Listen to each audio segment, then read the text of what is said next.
There is something most people get fundamentally wrong about toxic relationships. They assume it is simple.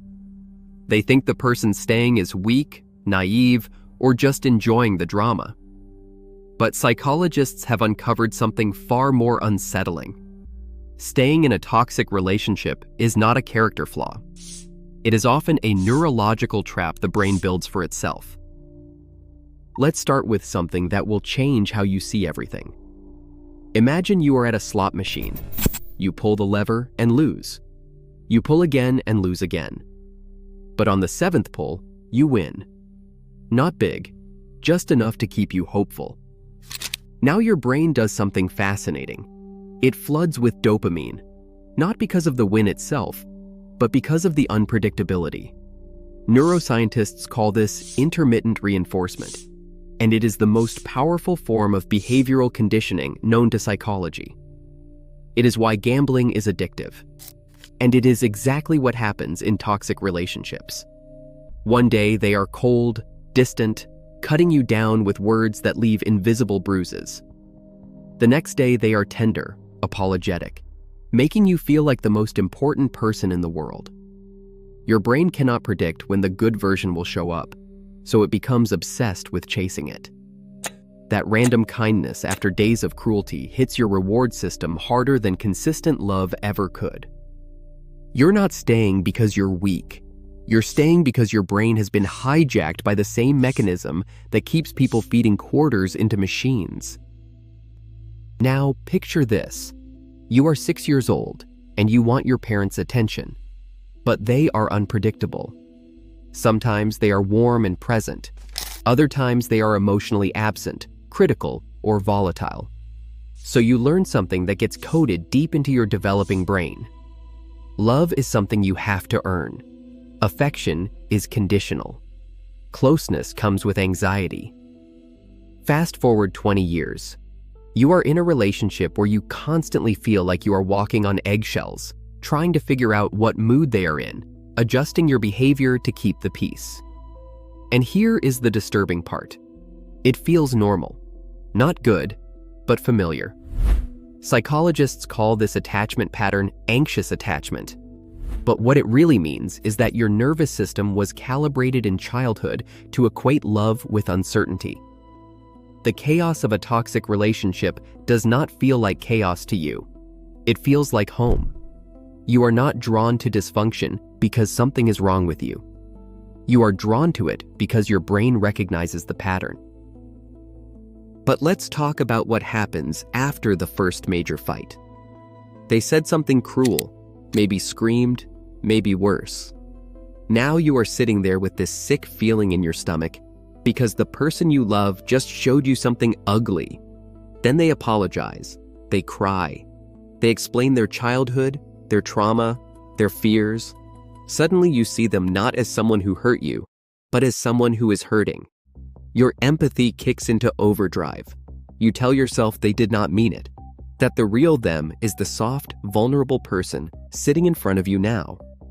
What you do not realize is that you have just experienced the beginning of a trauma bond. This is not ordinary attachment.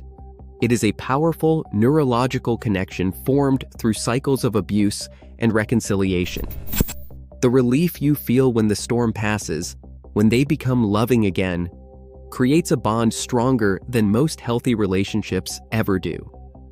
Your brain literally becomes addicted to the cycle. The fear, the pain, the relief, the love. It is a cocktail of neurochemicals that rewires your entire emotional system. Here's where it gets even more complicated. You have been together for 2 years now, maybe 5, maybe a decade. You have invested everything: time, energy, dreams, maybe finances, maybe children. And somewhere in the back of your mind, a voice whispers that leaving would mean all of that was for nothing. Economists call this the sunk cost fallacy. Rationally, you know that past investment should not dictate future decisions. But emotions do not work rationally. Every year you stay, the cost of leaving feels higher. You are not just walking away from a person. You are walking away from the version of yourself who believed in this, who fought for this, who sacrificed for this. The thought of admitting it was all a mistake feels like erasing years of your life. Now imagine something even harder. You have been told so many times that you are too sensitive, too demanding, too difficult, that no one else would put up with you, that you are lucky they stay. At first, you pushed back, but drip by drip, criticism by criticism, something shifted. You started to believe it. Not consciously maybe, but deep down where it matters. Your self-worth has been systematically dismantled, so slowly, you did not even notice it happening. Psychologists call this coercive control. The toxic partner does not need to lock the door. They have convinced you that you could not survive on the other side of it anyway. You stay not because you love them, but because you have forgotten that you are someone worth loving. But here's what most people miss entirely. Leaving isn't just about escaping a bad situation. It's about stepping into complete uncertainty. And the brain hates uncertainty more than it hates pain. At least in the relationship, you know what to expect. The bad days are bad, but they are predictable. Leaving means confronting questions that have no answers. Where will you live? What will people think? What if they were right, and you cannot make it on your own? What if you never find anyone else? The devil you know feels safer than the angel you do not. This is not cowardice. This is your brain's survival mechanism working exactly as designed. It is trying to protect you from the unknown, even when the known is destroying you. And then, there's hope. The most beautiful and dangerous thing of all. Because toxic partners are not monsters every moment of every day. They show you glimpses of who they could be, flashes of the person you fell in love with. Maybe they are incredible with children. Maybe they are brilliant and funny when they are not triggered. Maybe they make promises that sound so sincere, your heart aches with wanting to believe them. You stay because you have seen their potential. Because you believe if you just love them enough, support them enough, stay patient enough, that version of them will become permanent. What you do not understand is that you are in love with a possibility, not a person. You are sacrificing your present for a future that will never arrive. Here's what research tells us happens next. When someone finally leaves a toxic relationship, they often describe it as waking up from a dream. The fog lifts. They look back and cannot understand why they stayed so long, why they could not see what was happening. This is not stupidity revealing itself. This is trauma releasing its grip.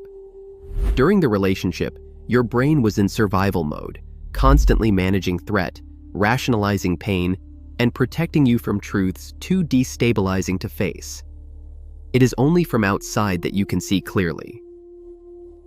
Understanding why people stay isn't about making excuses. It's about recognizing that the human brain is extraordinarily complex, that childhood shapes us in ways we don't consciously understand, and that love and pain can become so intertwined that separating them feels impossible. The person who stays in a toxic relationship isn't weak. They are fighting battles invisible to everyone, sometimes including themselves. The path out is not through judgment or simple advice. It is through slowly and carefully rebuilding a sense of self that toxicity has spent years eroding. Because here is the truth that changes everything. Leaving is not the hard part. Believing you deserve to leave is.